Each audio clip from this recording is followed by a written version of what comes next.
Je m'appelle Lisa Lecor, je suis ingénieure d'études en nutrition animale, spécialité polygastrique, donc les ruminants. Ça fait 8 ans que je suis dans le groupe au CMI. J'ai commencé en tant que technicienne de laboratoire polygastrique et du coup, ça fait 1 an que je suis ingénieure d'études. Donc mon parcours scolaire, je suis titulaire de 2 licences professionnelles. Ma première licence est spécialisée en biotech marine. J'ai décidé de reprendre une deuxième licence en formulation cosmétique et produits de santé. Une journée typique au laboratoire, déjà ça va être de mettre en place un protocole pour réaliser un essai. Côté polygastrique, en ruminant, on travaille essentiellement sur la reproduction de la digestion ruminale in vitro. Donc on est capable en fait de reproduire ce qui se passe au plus près chez l'animal. Donc là, on va mettre en place un protocole. En fonction des enjeux, de ce pour quoi on travaille, on va l'orienter plus ou moins. On va choisir des produits à tester et ensuite on va préparer l'essai. Donc en laboratoire, il y a une bonne partie de mise en place. Ensuite, le jour J, on lance l'essai et les essais peuvent durer de 24 à 48 heures sur les rumens classiques qu'on a depuis le début du CMI. Le rumen artificiel, en fait, c'est une grosse machine qui nous permet de reproduire la digestion des ruminants. Il faut savoir que les ruminants, ils ont un système digestif complexe composé de 4 compartiments, dont le premier est le rumen. Ce compartiment, en fait, va permettre de prédigérer tout ce qui est fibres végétales. Donc nous, au sein du laboratoire, on reproduit cette digestion dans le rumen.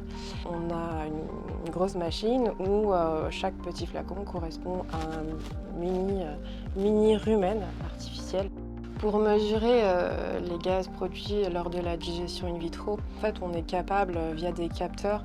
Donc, par exemple, sur les rumens artificiels, en fait, c'est des essais sur 24 heures qui sont chaque petite bouteille, chaque petit rumen a un module fixé sur le dessus qui permet en fait d'enregistrer la pression de gaz issue de cette fermentation microbienne, parce que c'est vraiment des micro-organismes qui vont travailler. Et donc ça va créer une petite pression, le capteur va s'enclencher. Ce module, ce capteur est relié à un logiciel de gaz qui va enregistrer tous les 5 minutes la production de gaz. À la fin de l'essai, on va pouvoir faire des superbes courbes de production de gaz au cours du temps. Donc la différence entre une digestion in vitro et une digestion réelle chez l'animal, ça va être au niveau de l'absorption des métabolites produits par la flore digestive au sein du rumen. Suite aux essais in vitro de digestion ruminale, en fait, on va analyser in fine certains paramètres qui vont permettre de déterminer si oui ou non la digestion s'est bien passée.